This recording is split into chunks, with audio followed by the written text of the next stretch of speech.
Muy buenas, queridos seguidores. Hoy venimos con un tema polémico y además con una pregunta. ¿Rafael del Riego fue el verdadero libertador, entre comillas, yo pongo la palabra libertador, de América? A mí personalmente me llamó mucho la atención cuando leí el libro Pizarro, El Rey de la Baraja, de Alan García, el que fue presidente del Perú, cuando decía que el verdadero héroe de la independencia de América no había sido ni Bolívar ni San Martín, sino Riego con su levantamiento en las cabezas de San Juan. Bueno, ustedes saben desde este canal lo que opinamos de lo que se llamó la independencia. Yo creo que es un concepto que está errado porque no fue así, pero para situarnos, ¿no? Para situarnos en la importancia del golpe de Riego del trienio liberal y cómo ello afectó a la América española. Y por supuesto lo hablamos con nuestro pana Emilio Acosta Ramos de Venezuela Provincial. ¿Qué tal, Emilio? ¿Cómo estamos? Hola Antonio, bueno, un poco con la garganta estropeada, pero aquí estamos en pie de lucha como todos los fines de semana y bueno, darte las gracias como siempre por la invitación a tu canal de YouTube. Y sí, vamos a estar hablando de cómo el levantamiento de Riego afectó al proceso secesionista, ¿no? En la América española. Estaremos dando datos muy constantes y sonantes para aquellos que también, acordémonos que Riego tiene como una especie de mantra, algo parecido a los Libertadores aquí en España, pero bueno, la cuestión es que su levantamiento pues no fue del todo positivo, ¿no? Para la unión de la monarquía hispánica en aquella época.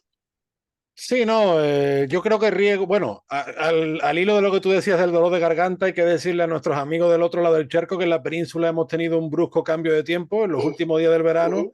hemos pasado de un calor insoportable a unas lluvias torrenciales.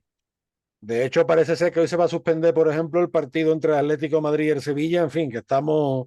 La verdad Bueno, que aquí en Madrid hay alerta roja, que están sí, diciendo que no no. salgan de las casas. Aquí en el sur, por ejemplo, en Andalucía, ahora empieza la cosecha de la aceituna de mesa y la verdad que estas lluvias son necesarias, pero esperemos que no haya desgracia, ¿no?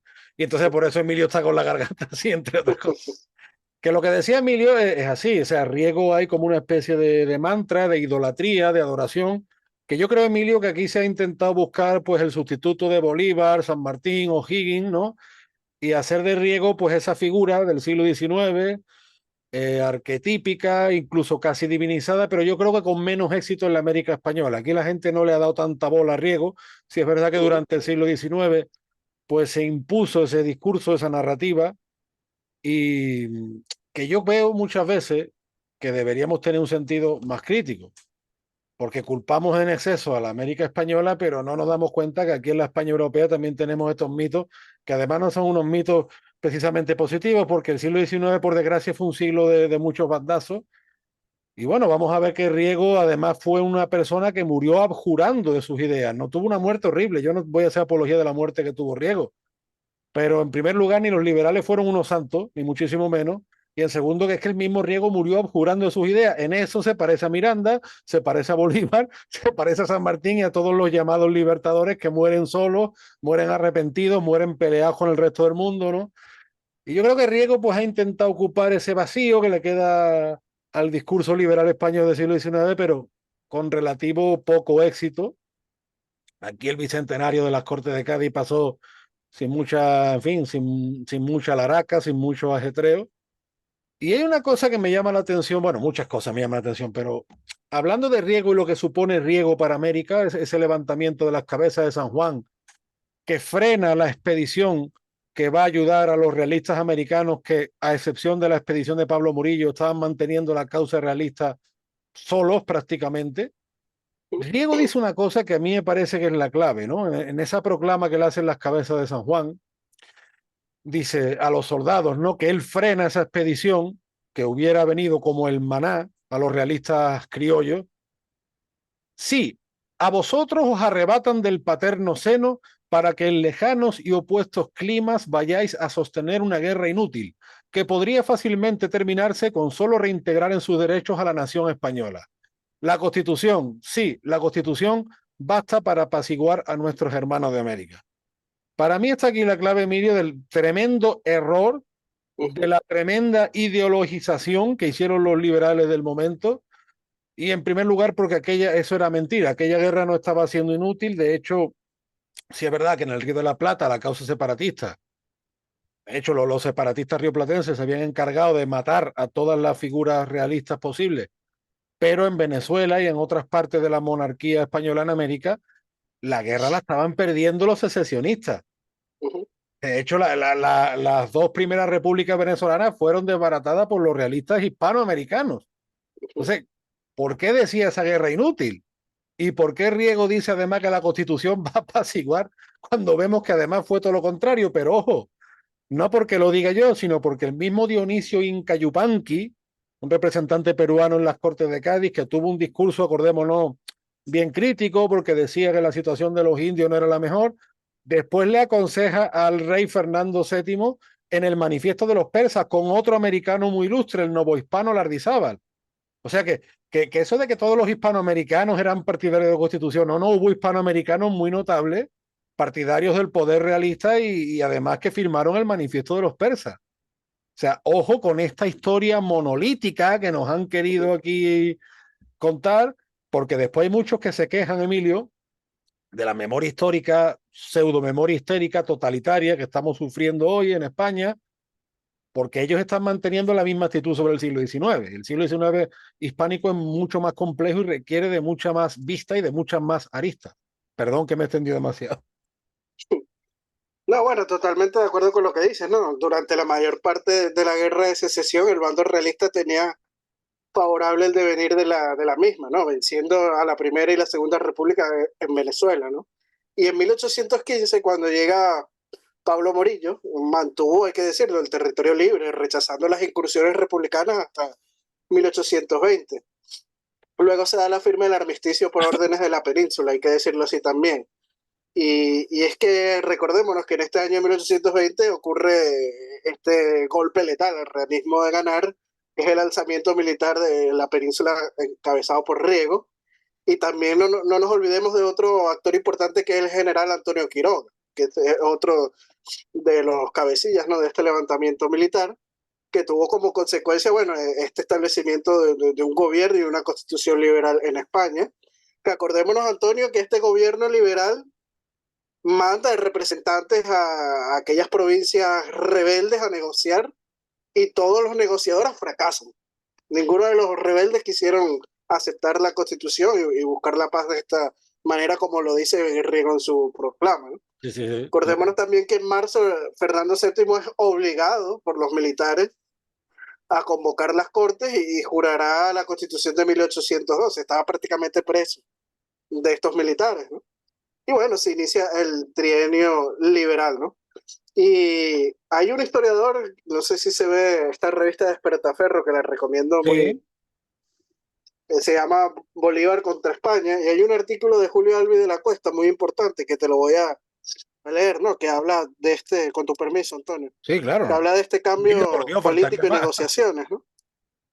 Y dice lo siguiente: de un lado, la sublevación de Riego en las cabezas de San Juan, que aprovechó el temor a partir para ultramar de las tropas expedicionarias que se habían reunido en ese efecto y privaba a la causa realista de refuerzos en un momento decisivo. Desde luego, Bolívar la saludó con motivo como un gran triunfo, un golpe de fortuna loca, en sus propias palabras. Aquí está citando a Bolívar. De otro lado, el restablecimiento de la Constitución de 1812, que con su ideario liberal supondría a su parecer la pérdida de América al tiempo que erosionaba su autoridad como general al jefe, en jefe al dividir el poder civil y militar. Las propuestas de conciliación que llevó aparejadas transmitían a la vez una imagen de debilidad que solo podía ser desfavorable y que reforzaba al independentismo. No se engañaba, en pocos meses los batallones americanos Clarines y de la Reina se sublevaban y cambiaban de bando, como hizo también el guerrillero y coronel y el indio Reyes Vargas, Mm. a lo que seguirían decenas de deserciones como la del escuadrón Apure. Morillo recibió, según un testigo, con la más alta indignación las instrucciones de negociar con Bolívar, diciendo irritado: ignoran lo que mandan, no conocen el país, ni los enemigos, ni los acontecimientos, ni las circunstancias. Quiere que pasen por la humillación de entrar en estas comunicaciones. Entraré porque mi profesión es la subordinación y la obediencia. En efecto, siguiendo órdenes y contra su mejor criterio, entabló las negociaciones que llevaron a los acuerdos de Trujillo. a pesar de estar convencido en sus propias palabras de la doble conducta del general Bolívar y de la mala fe de este caballero, al que también llamaban Don Simón. El propio Libertador alardearía de la comedia diplomática, está citando a Bolívar, Sí, que sí. había hecho y reconocería que jamás me ha desplegado más que jamás ha desplegado más política, más arte diplomático, con grande apariencia de franqueza, de buena fe, de confianza y amistad. Pues es bien sabido que nada de eso podría tener yo para el conde de Cartagena. O sea, se está refiriendo Bolívar a Pablo Morillo, ¿no? O Pero sea, que ahora que tú vemos que dices esto lo fue de Morillo, que es muy oportuno, Morillo, por ejemplo, se sintió muy indignado cuando el indulto de Arizmendi, que había sido un sanguinario, un asesino, que fue uno de los protagonistas de los asesinatos en las bóvedas de La Guaira, que mandó a mujeres de mala vida, como se decía en aquella época, a bailar el palito, que era una danza obscena sobre los cadáveres de los peninsulares y de los canarios, y las instrucciones que siempre llegan de la España europea son de clemencia absoluta. Y el mismo Tomás Morales, el canario realista, el compañero de armas del Taita Bove, ya le advirtió a Morillo que la guerra en América iba por otro lado. También por eso Bove siempre quiso que se reconociera los grados y los méritos a los llaneros. Y Morillo yo creo que en ese sentido fue quizás No, excesivamente, pero Morillo aprendió. Después que claro, pasaron al cuchillo a toda la guarnición que tenía Margarita, aprendió. Y aquí lo vemos en las palabras claro, que no, no, cita Julio sí, Alves. sí, sí, pero es así, aprendes por la fuerza de la realidad y muchas veces las instrucciones que llegaban de la España europea es lo que dice Murillo, el mismo Murillo ya, que al principio llega muy diplomático, muy formal, se acaba quejando. Y fíjate, pana, lo que supone, por ejemplo, el trienio liberal para el ejército real del Perú. Ujú. El montón, porque en el Perú concretamente la sociedad era muy tradicional, llamémosle así, muy conservadora, si queremos, ¿no? Son términos un poco anacrónicos, pero para entendernos. Y los realistas peruanos no fue nada bien acogido, que desde España ahora mismo, porque ellos decían, estamos luchando contra una revolución y ahora es la misma España europea quien nos obliga a formalizar una revolución y esto provoca una división terrible y entre muchos los partidarios del virrey La Serna o los partidarios de Olañeta, Olañeta se queda los Andes profundos, al final cada uno hacen como acuerdos por su lado con distintas facciones separatistas, después rompen los acuerdos, o sea, fue un desastre para el ejército real del Perú que había formado el virrey Abascal y que era un ejército básicamente de criollos mestizos y de indios. Bueno, y por supuesto también de zambos, de mulatos, etcétera, ¿no? Y el levantamiento de Riego y la constitución de Cádiz, lejos de apaciguar, lo que provoca es muchas contradicciones y muchas divisiones, porque hay otra cosa, Emilio, de la proclama de Riego, Ujú. que él dice, el rey que debe su trono a cuantos lucharon en la guerra de la independencia, no ha jurado, sin embargo, la constitución. Sí, pero resulta que muchos que lucharon en la guerra de la independencia no eran partidarios de la Constitución. Las banderas de la guerra contra Napoleón, que yo creo que es más correcto decir, o la guerra del francés, como se le decía en aquella época, se bordaban el lema por la religión, el rey y la patria. Luego vemos, por ejemplo, históricos caudillos carlistas como Zumalacárregui o Gómez, que lucharon a la independencia y muchísimos más que después se van a enfrentar en los dos bandos de la guerra de los 7 años en la península, pero que no necesariamente lucharon por la Constitución. Yo creo que eso fue una propaganda de Riego de haber querido apropiarse de la guerra contra Napoleón por la Constitución, cuando la mayoría de la gente, recordemos que es una época donde buena parte de la sociedad era analfabeta, no había leído los artículos de la Constitución de Cádiz. Y de hecho, en la misma Constitución de Cádiz había habido muchos enfrentamientos. El mismo Jovellanos Ujú. acabó, acabó siendo muy crítico de aquello. Por otro lado, José María Blanco White, que no tenía, su pensamiento coincide muy poco con el de Jovellano, también fue crítico. O sea, que ese monolitismo en la época no existió, sino más bien al contrario, fue una fuente de división y de enfrentamiento. No, y acuérdate de la desamortización de los bienes de la iglesia, y esto a la mayoría del pueblo ya no le gustó. O sea, estuvo en contra de todas estas medidas que realizó el trienio liberal.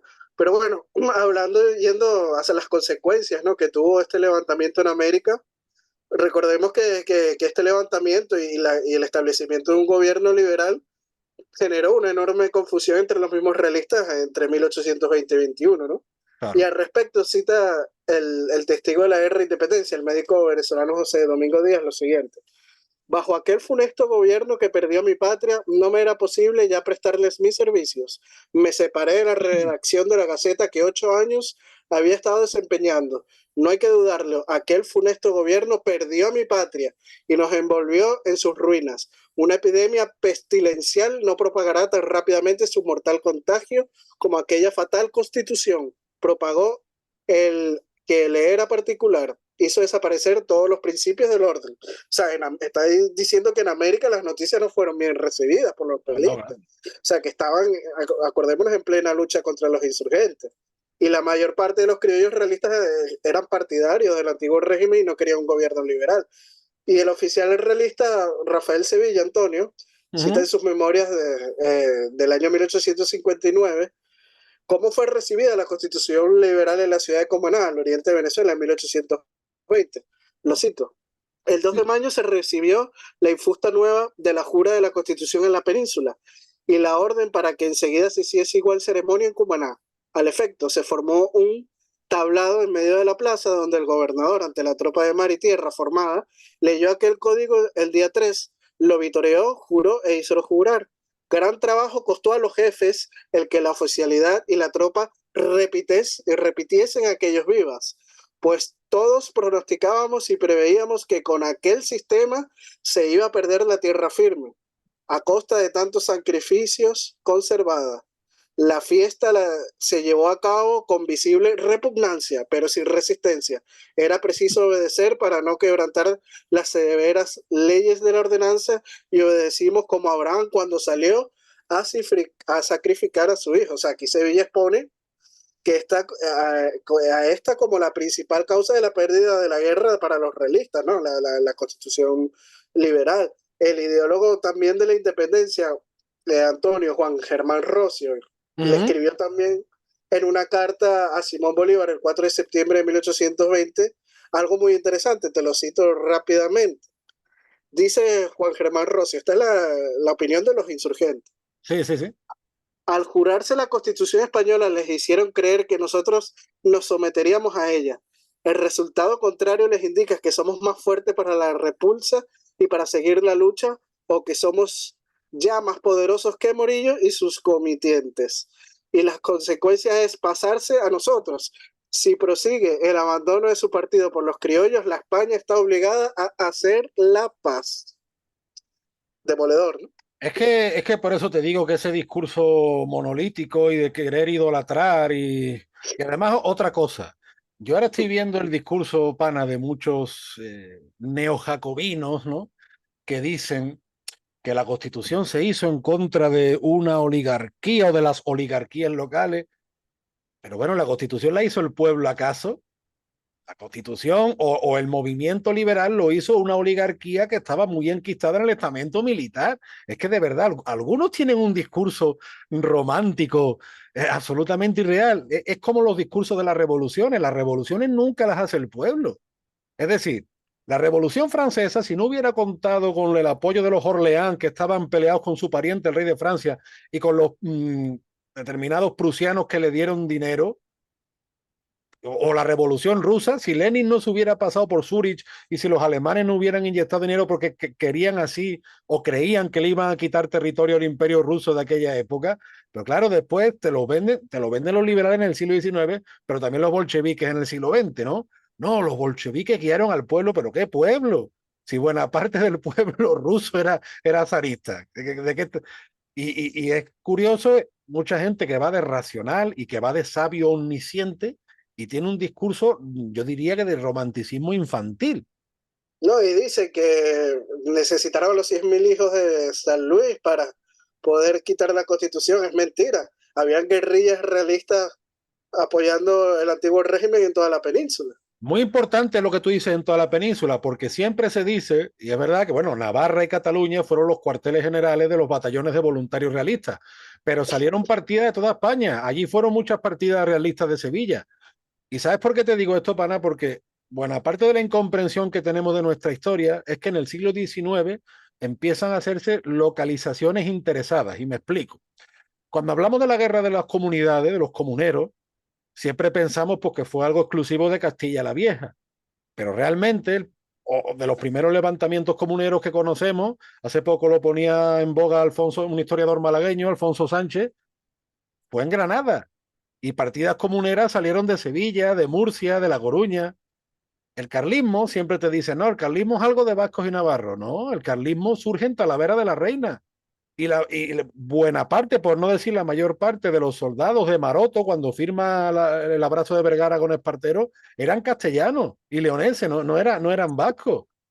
Los mozos de escuadra, ¿no? Que supuestamente es una policía autóctona catalana. Señores, los mozos de escuadra fueron los catalanes leales a Felipe V.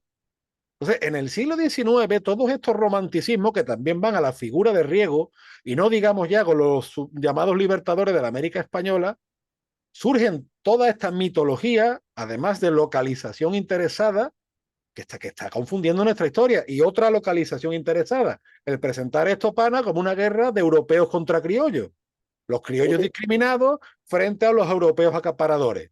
Y eso es un absurdo. Y por eso yo siempre, no sé si el término sentará cátedra, yo siempre digo lo de las localizaciones interesadas. Porque siempre buscamos como una región mítica para explicar un conflicto cuando nuestra sociedad hispánica estaba mucho más conectada. Y justo por eso, en el levantamiento de Riego, vemos las consecuencias que tiene en América. Y que ahí vemos como el mismo Riego en su proclama intenta hacer una apropiación ideológica de un momento histórico y además no sale bien, porque aquello no sale. Tú hablas antes de las desamortizaciones, por ejemplo, hay quien dice así. En la época de Carlos IV, Godoy ya lo planteó, y es verdad, o el mismo Jovellano. Pero claro, lo que ellos plantean era una cosa mucho más gradual y mucho más en acuerdo con la jerarquía de la época. Lo que hace Mendizábal, a partir del 33-34 del siglo XIX, es crear una casta de nuevos ricos que se reparten propiedades entre sus amigos y dejan sobre todo al campesinado, no digamos el campesinado andaluz y extremeño, en la más absoluta de la miseria y de la injusticia. O sea, las consecuencias que se hacen en nombre de la libertad.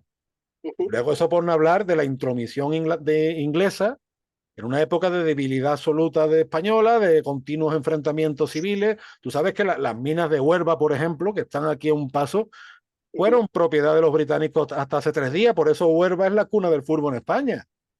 Y allí se No, celebró. igual sucede en Hispanoamérica, ¿no? Todas las minas caen en manos de los ingleses y no En la solo las provincia de minas, también la Huelva de producción Pana, agrícola. a principios del siglo XX se festejaba el cumpleaños de la reina Victoria, o sea que hay una serie de cosas muy complejas que yo creo que el trienio liberal explica a partir de la división que crea, en contra de lo que nos han contado de esa leyenda rosa o de esa leyenda romántica de que el pobrecito Riego, los malvados reaccionarios, no le dejaron gobernar. Y ahora nos van a acusar, y yo lo sé, de que hay que ver a esta gente defendiendo a Fernando VII, que no, que Fernando VII, que sí, que fue lo que fue, pero que eso no justifica ni a Riego, ni justifica a Bolívar, ni justifica a San Martín. Es que no se entiende este punto. No, hay que contar la historia como es, ¿no? Porque la historia es de grises, no es de malos y buenos, ¿no? Es grises. Hay que recordar que Fernando VII también está muy lleno de leyenda negra. O sea, y la historia se cuenta más que todo en base a una propaganda. Pero bueno, yéndonos un poco a analizar, ¿no? Todo lo que fue este levantamiento de Riego y sus consecuencias en América, bueno, en efecto, o sea, se da una división en las filas realistas que estaban peleando contra los insurgentes y las filas realistas se dividen entre conservadores y liberales, además de que el conflicto peninsular causa que no se envíen ni refuerzos ni pertrechos a las tropas leales al rey, sintiéndose prácticamente abandonadas, como bien dice Julio Albi en su artículo. Y por ende muchos realistas cambiarán de bando al republicano, tal es el caso como el indio Reyes Vargas que citó Julio Albi de la Cuesta, pero también tenemos al padre de Torrelas, que era criollo, o Braulio Fernández también criollo, y vendrán después, justamente después del levantamiento de Riego y el establecimiento de la constitución liberal en la península, es que vienen las victorias republicanas como la de la batalla de Carabobo en 1821, o la del lago de Maracaibo en 1823, o el asedio de Puerto Cabello también en 1823, que es el último bastión realista en Venezuela, ¿no? Que estas victorias insurgentes sellarán la guerra y quedando solo partidas guerrilleras realistas en territorio venezolano, igual pasa en el resto de Hispanoamérica, ¿no? Inclusive, como bien hemos señalado antes, el mismo Bolívar reconocía que sin la revolución liberal en la península no hubiera ganado la guerra. Sí, Y sí, el mismo historiador venezolano Tomás Estracas, en su obra La voz de los vencidos, lo cita a Bolívar. Te lo digo rápidamente, Antonio. sí, sí, no, tranquilo. Nuestra, nuestra causa, recordamos que dijo el libertador entonces, se dio en el tribunal de Quiroga. Que acordámonos que Quiroga es el otro general importante en esta sublevación, no podemos olvidar. Sí, sí, no, sí, sí es que los hechos históricos contradicen esa narrativa monolítica que se impone en el siglo XIX. Se mire por donde se mire, son hechos muy complejos que además no solo pasan en el mundo hispánico, ¿vale? Porque fíjate en Europa la cantidad de guerras civiles, de pronunciamientos militares, de traumas que hay en este siglo XIX hasta llegar a la Segunda Guerra Mundial, que nosotros nos creemos que son particularismos nuestros. Por ejemplo, cuando se habla de las guerras civiles castellanas medievales, ¿no? Pues hay que ver los españoles que somos cainitas. No, chicos, pero es que eso pasaba en el resto de Europa también, o cuando se analiza aquí el fenómeno del carlismo. Oye, que No, es muy importante esto que señalas, Antonio, porque cuando se pasa esta revolución liberal en España, con la constitución liberal, lo mismo sucede en otras partes de Europa. claro. En Italia, en Nápoles y en Sicilia se declara una revolución liberal y incluye una constitución. Y en otras partes de Europa pasa lo mismo. Claro, y te lo digo porque ahora los neojacobinos esto culpando al carlismo de todo, cuando además en el resto de Europa ese tipo de movimientos contrarrevolucionarios también está. Desde que en el siglo XVIII empiezan los jacobitas hasta principios del siglo XX los rusos blancos. Date cuenta la complejidad del asunto como para querer resumirlo en propaganda. Es que es un absurdo. Y nos quejamos de la memoria histórica que nos impone, en fin, desde la época de Zapatero, pero sin embargo sí queremos una memoria propagandística y monolítica para el siglo XIX. No sé, no me parece honrado, ni me parece que nos ayude a comprender nuestra historia, la verdad. Pero bueno, hay gente para todo, pana.